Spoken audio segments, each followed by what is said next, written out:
I think it's quite an impactful, striking protest. It's really a funeral for democracy, and I've been concerned for decades that people aren't understanding that some of the things that are happening really are fascist. And that's what happened in Germany and with the Nazis in World War II, and so we're hoping to just sort of educate people. Yeah, I'm the voice of Audacity. I am the voice of Audacity. I am the voice of Audacity. Local voices, real impact, right now. Audacity, creative action together.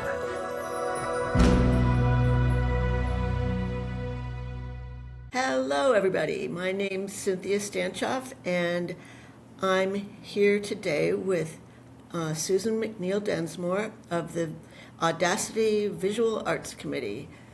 Do you call it the VAC, or? We call it the Visual Arts Group, a working group. I'm really glad you could join us today, so you could tell us a little bit about all the fun things you guys have been doing and maybe have planned. I think I first met you, Susan, at the very first kayaction event that was for the benefit of Chief Justice Roberts, and it was a beautiful day, and we were in Port Clyde Harbor, and we had all put giant letters on our kayaks and paddled out together. It was a blast. Was that the visual arts group work, or was that mostly you, or? That actually 6 or 7 months into the workings of the visual arts group, because we had started right from December of 24 when we first were organizing, when James was first organizing. I heard James Cook say the word Kayak-tivism, which I had never heard before, and it really intrigued me. And I do have a kayak and like to kayak some, and then had learned that Chief Justice John Roberts has a summer home off of Port Clyde. Well, how did the group start? You referenced that it was way back at the beginning of what? Yeah, it was December of 24. I can't remember. It was word of mouth. I know James Cook, the facilitator and founder of Audacity, was concerned that people were anxious and depressed and worried and sitting sort of isolated in their homes, and wanted to get people together so that they could support one another and maybe generate some ideas for some action. And so we sat around his kitchen table, and he, as the professor that he was, put papers up around the kitchen and said, if you have an idea of something you'd like to do, so we aren't just sitting here stewing. And someone had put up, street theater, visual arts, getting involved in politics locally, all kinds of things, and then asked people to sign any sheet that they were interested in participating in. So we had I'm not an artist. I'm from a family of artists, but I am not talented at all in that realm. But there are people who are, and so we just started meeting and thinking, what can we do? Buttons. Actually, James has a history of button making, and he had a button making machine, and so buttons really. You mean like campaign buttons, not like button your shirt buttons? Yeah. I guess I didn't put any on today. Usually. Yeah, I know. Once. So yes, so they were 2-inch buttons. That was the machine that we had. We now have a couple of different sized machines, so we can make different sized buttons. We started meeting actually as a workshop in Hope, the Hope Library. There are a couple of Audacity members who volunteer at the Hope Library, and when we put out a call for needing space to work, they responded, and the Hope Library was willing to have us, and it was wonderful. It was during their closed hours and a nice big space, and there were at least a half dozen people who showed up. And my favorite button has Trump with his head open, and as if you're looking inside, and it says, "The Emperor has no brain." Now that's one that I have. That's actually, I had made a sign of that before I saw the button, and so I have that one, and I still wear that around quite a lot. We do have a core of about 6 to 8 who have been participating right from the get-go. Okay, yeah, I was going to ask you about that. So the ones that have been doing it since the beginning, is there a lot of like like true artists involved, or is it okay to be just like a crafty sort of person Oh, and be yeah, involved? it's okay to be actually not even a crafty person because, but yes, we do have some people who are quite talented artists. One person I think is interesting in particular, she's an artist and does produce a lot, and she doesn't even participate in the workshops only because she works on a Saturday. But she shows up once in a while, but contributes a tremendous amount of stuff. For example, she did the eagle that was at the last No King's Day. Oh, She did a nice. lot of floats. I don't know if people remember the mini mocking military parade that we had when Trump was doing his military parade for his birthday. Oh, wait. Yeah. Can you describe that for a second? Because I think I Sure. know what you mean. Once we heard that he was going to have a military parade, which is way too hooteny for me, we decided we would mock that by on that same day making tiny floats. So we called it the mini mocking military parade. And and this person had contributed actually quite a few floats. So we found things like I forgot dollies, I guess they're called, that the you put plants on to wheel them around or to work under your Yeah. car. So we Yeah. Yeah. found dollies to mount these on and put a rope out front so that people could pull them down the sidewalk because they were, some of them were only a foot or two high. Anyway, so the small was obviously an important aspect, and then they were all ridiculing. I mean, Trump gives us tons of fodder on a daily basis to use for humor. Really? So, but my favorite one was my husband and I. We happened to have an extra toilet seat, so we attached that to a hand truck, and I put some blue fabric in the opening, and we made a sign that said "Gulf of Rump" with the small T in front for Gulf of Trump with a, and then my son had given me a toilet brush that one is Trump with, the bristles are the bright orange hair, and it's got a picture. So anyway, so we attached the toilet brush to the toilet seat, and he wheeled that down the sidewalk as a, as our contribution to the parade, which a lot of Perfect. kids at Chapman Park that day loved getting out the brush and pretending to clean the toilet. I think it's the only time, and the only way people can get joy out of cleaning their toilet is with a Trump brush. Oh my gosh, that's a marketing idea. Yeah. Yeah, that's Yes, we great. do value it's the imagination and the creativity. And if someone has an idea, as James said, go for it. Just, if your idea is good, people will join you, and otherwise you do it alone. And it's quite a productive group. We really have done well. And do you guys have fun at your gatherings of Oh yeah, creativity? oh yeah. Not only fun in, coming up with ideas and executing them, but also, razzing each other and everybody wants to be in charge, but nobody is. We really try to run it as, you know, every equality for everybody, and we'll all chip in. And so, as I say, sometimes people just have a sign, they want to do a sign, and they do it. Other times we're doing a project where we're all contributing and, oh, how about doing it this way? How about that way? And, just so it's Yeah. constant. And have things evolved over time, or you guys just been in the moment from the get-go and just like responding to, what's happening at this moment in the Trump crisis? Yeah.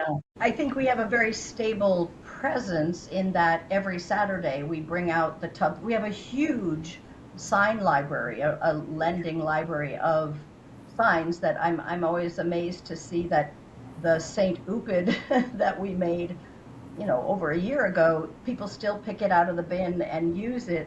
That's the Trump as the patron saint of economic collapse. Just that there are, because there are themes that have run for the full since 2016, let alone since this term. So we started out pretty much just buttons and signs, but we've done Chalk-tavism, and we had the decorations for the parade for No Kings. We made those streamers that we had, and we handed out American flags, and we always have the crowns, the paper crowns, that we have someone who specializes in that and provides that. And we've just come up with a new idea, or an idea for this coming weekend. We purchased Mylar blankets that we have made into sort of a poncho, and then we have signs that say, no, I think it says no ICE prisons ever that will hold. anyway, so we've got this little enactment as well as sort of costuming that we'll have for this coming Saturday. And so people just come up with, so there are things that respond to a certain event, Yeah. but there's certainly plenty of material to work with just on a week-to-week basis.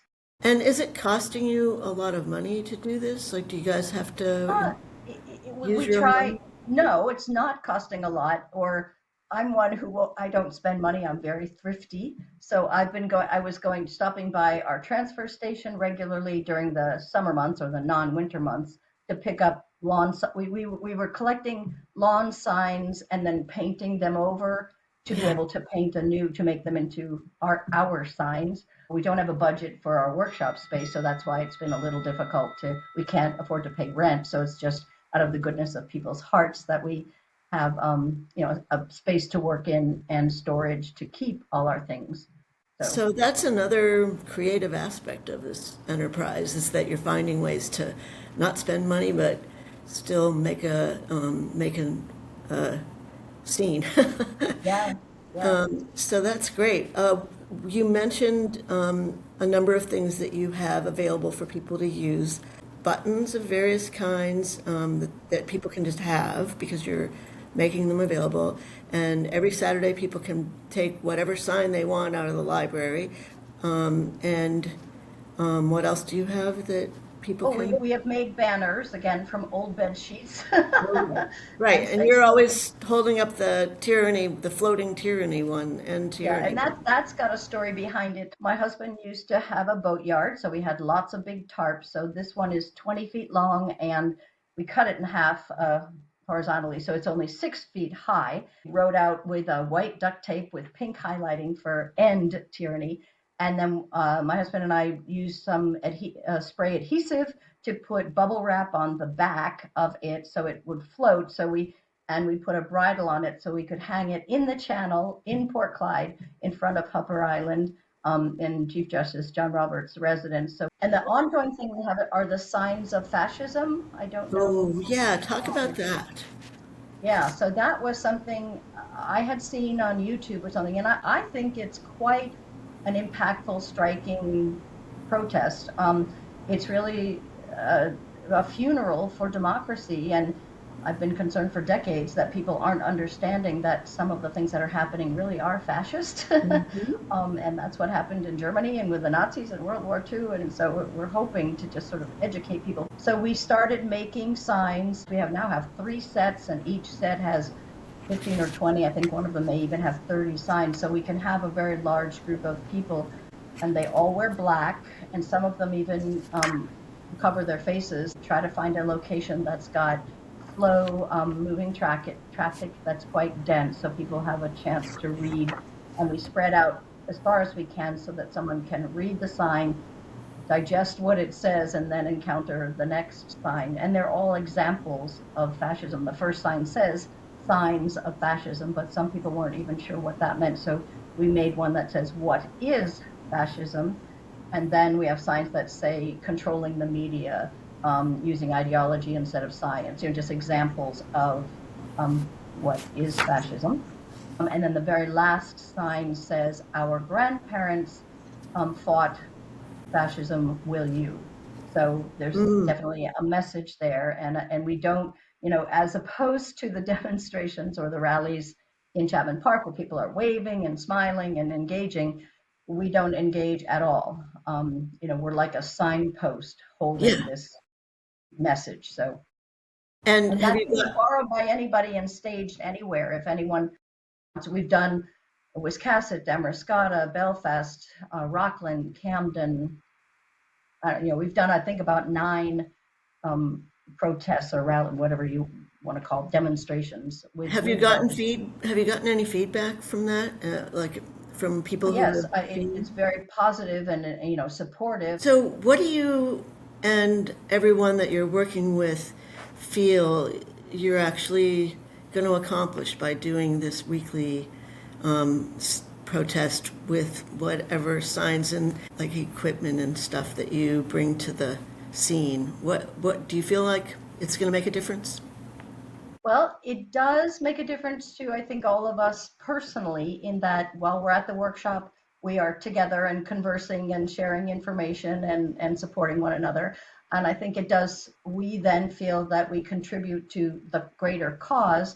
I'm not a researcher, but my understanding is that there is data that shows that, if 3.5% of the population is involved in some kind of protest, that it shows that that has an impact. And so I guess we're contributing to that, and we try to stay on top of what's happening with Indivisible and a lot of the nationwide groups and participating. So I think it's a combination of community, just locally, we getting together and supporting one another, but then contributing to a national concern. So it feels rewarding in that way. I'm really happy to hear that you guys have such a robust group going on there. And I feel like creativity is so necessary. And I mean, it's right in the name of AudacityCAT, right? Creative action together. And you guys are making a huge contribution to that. So I just want to thank you a lot and hope that I can get more involved when I have a little more time at some point. But meanwhile, keep up the good work. And well, thank you. We do enjoy it, and it feels, I mean, I think we all question whether what we're doing makes a difference, but at least we are doing something and doing it together. So that's the rewarding. And having fun, right? And having fun. We got to keep having fun, right? Just really grateful to have that opportunity to like just do something, and especially with an emphasis on creativity. So that's just been a real gift to me and others that obviously that go every weekend, because what do we get? 200 people on a regular basis. So and we are open to any idea. Those first Saturday of the month, a meeting, if someone has an idea and hasn't ever participated either in our group or Audacity at large, they can come to that Saturday meeting, the first Saturday of the month at 10 o'clock at the First Unitarian in Rockland, and just voice an idea, introduce themselves and voice an idea. Okay, well, thanks a lot for talking today, and good luck to you in all of your projects, present and future. Thanks for the opportunity to speak. Okay, bye-bye. Goodbye. If you're interested in learning more about Audacity, you can find us at www.audacitycat.com. We can also be found at Blue Sky, Facebook, and YouTube. Thank you for listening. The Voices of Audacity podcast joins with other AudacityCAT efforts to share information, promote political action, and enable discussion among local citizens. Although we hold different views on specific issues, we agree on 7 core values. We oppose authoritarianism, bigotry, and corruption. We support inclusive democracy, equity, and freedom. And we are committed to nonviolence in all actions. Any individual opinions expressed in these conversations reflect the individuals involved and do not necessarily reflect the stance of Audacity as a group.